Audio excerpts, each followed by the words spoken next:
In an article from, I believe it was the the Post, sorry. They were talking about how basically Nicola's been hinting that they may consider corporate tax cuts in budget 2025, which I thought was pretty disgusting because obviously, I mean, the landlords just got tax cuts. We just found out also recently, I believe we just found out that the budget is not looking very good. And I will let Simon Dello tell you about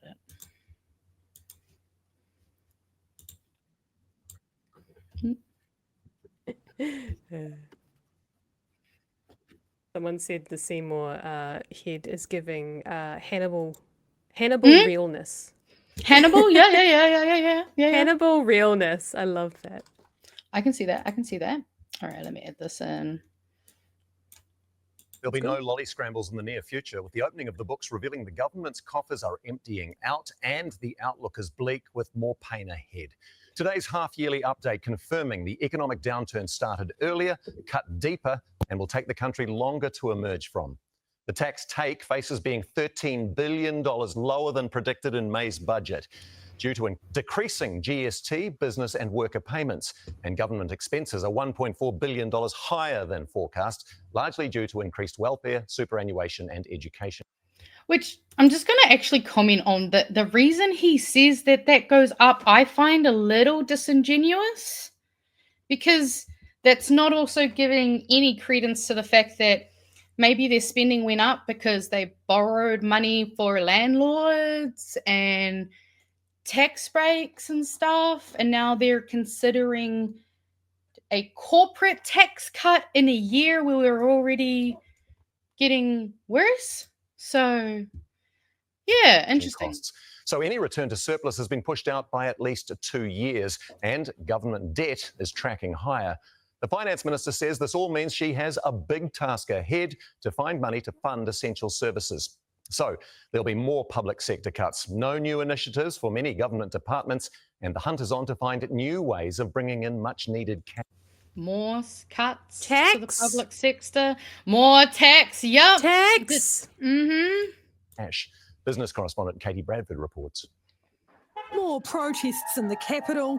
50 WorkSafe employees are set to lose their jobs, monitoring health and safety, while the health of the economy is also under threat. The hill we have to climb is steeper than it was a year ago. Because of me.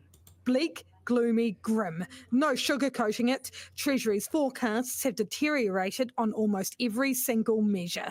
Rising job losses and business failures have hit the tax take. Did that $13 billion number surprise you? Look, the extent of the revisions went beyond what I would have been happy with. What the fuck was that answer? Did it go out to more than you thought it would? Actually, it did, it wasn't where I wanted it to be, but like, what the fuck? That is not what she asked you. And that was the most shitty corporate speak way to answer it. Like, even in corporate speak, that was fucking bad. And so, yeah, just, there was so many things in there, though, that were, like, ticking off, because also notice that they said, obviously, tax, public service workers and all of that are going to be getting cut. There's also an article that I was reading the other day that kind of then pinged in my head when I was watching that. And this is an article where they talked to a friend of the show, Craig Rennie, about how New Zealand is going to be at risk of becoming a net exporter of population in the next few months if current trends continue. Because in November, there were 12,800 migrant arrivals and 10,600 departures. So arrivals were down 32% and departures were up 28%. So in, down, out, up. Not good. Oh, thought I put it on the screen. Sorry, I was showing his face that whole time. My bad, guys. I deprived you of Craig's face. I shouldn't do that. Oh. There he is. I was talking about him and he was on the screen. Sorry. But yes. So that kind of pinged off in my head and was a little bit of a fucking red flag, to be honest. Though there was also another thing that pinged off in my head that was a major red flag. And some of you may have seen this already. But with that corporate tax, I thought, well, that's a bit terrifying because, and hopefully I'll be able to blow this up so it's not too horrible to read.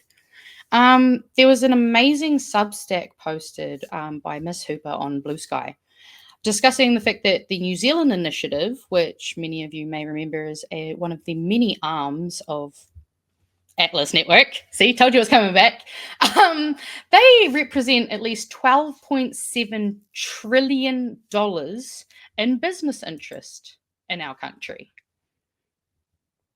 So who might benefit from some of these things that they're currently considering for budget 2025?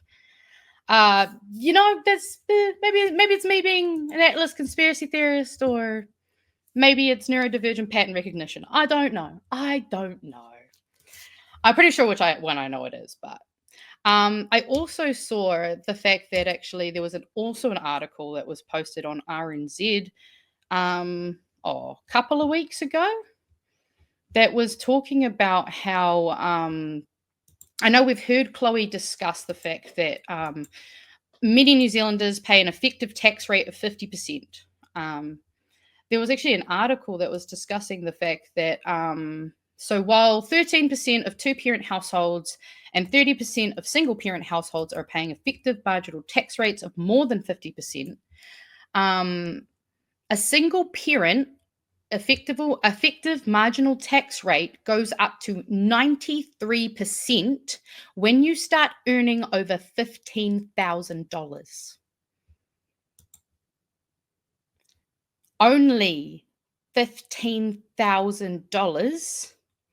Anything above, you could have an effective tax rate of up to 93% trying to be a solo parent.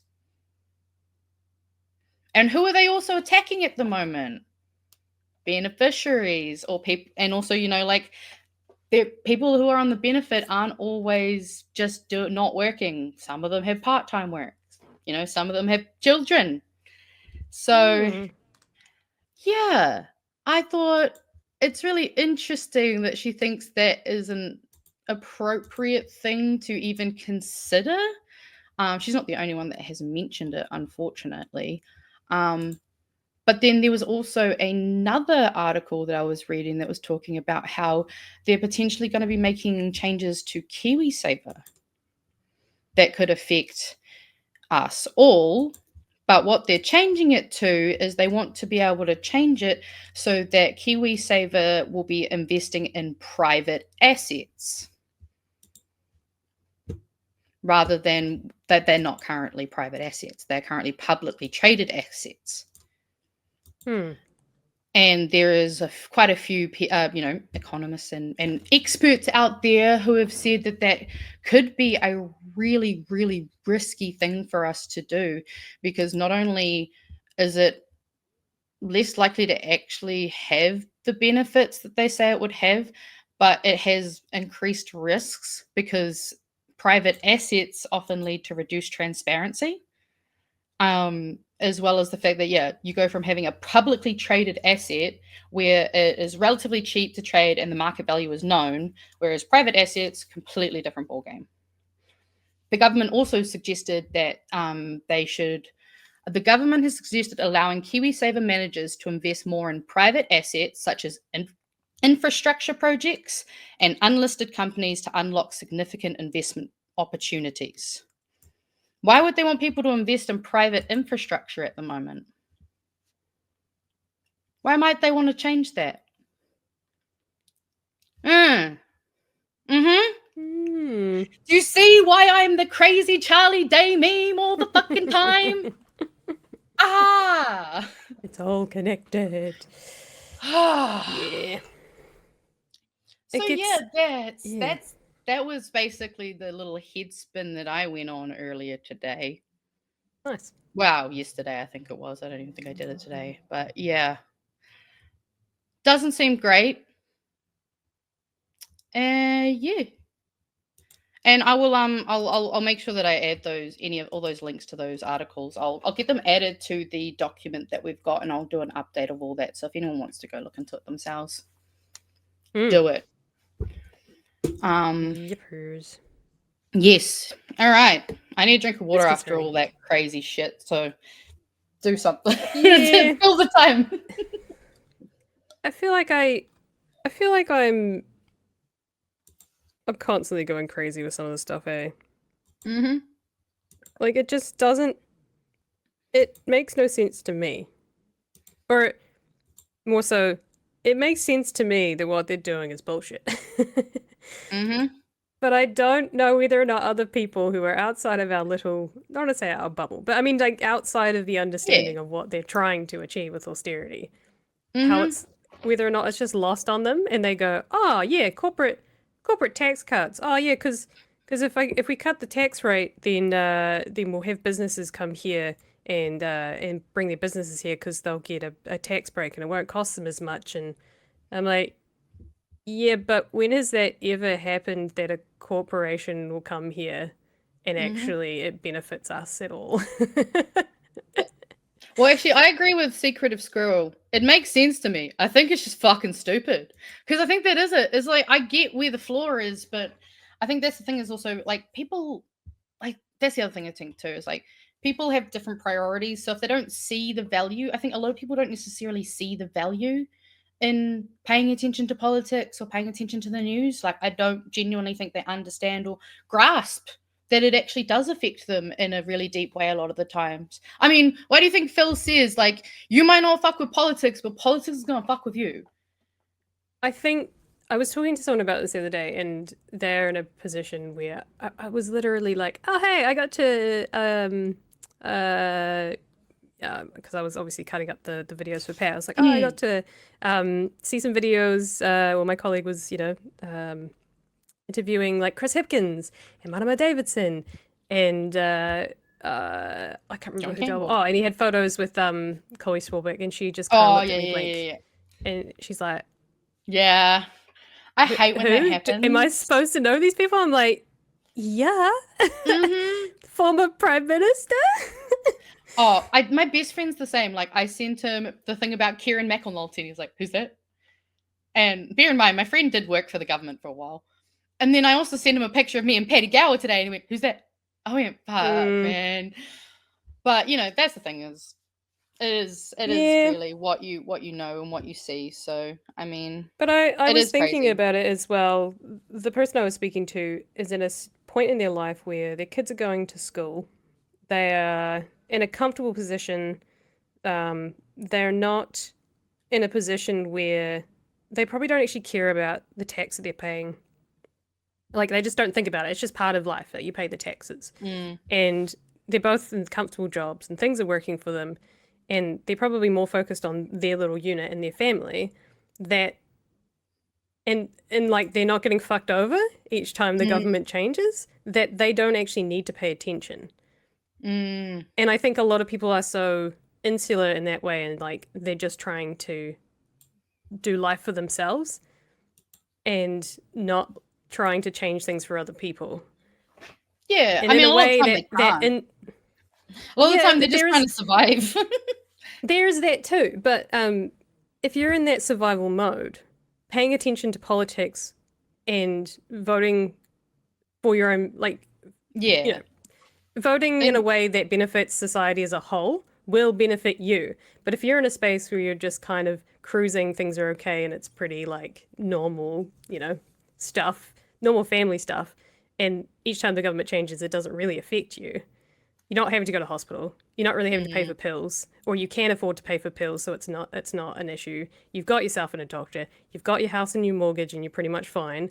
You can pay for your school, your kids' school uniform. and you don't have to worry about food insecurity, and you don't have to worry about whether or not you'll lose your job. If you're in that position, you're kind of just going through the seasons of life, and you're more worried about your family unit and your sort of wider family.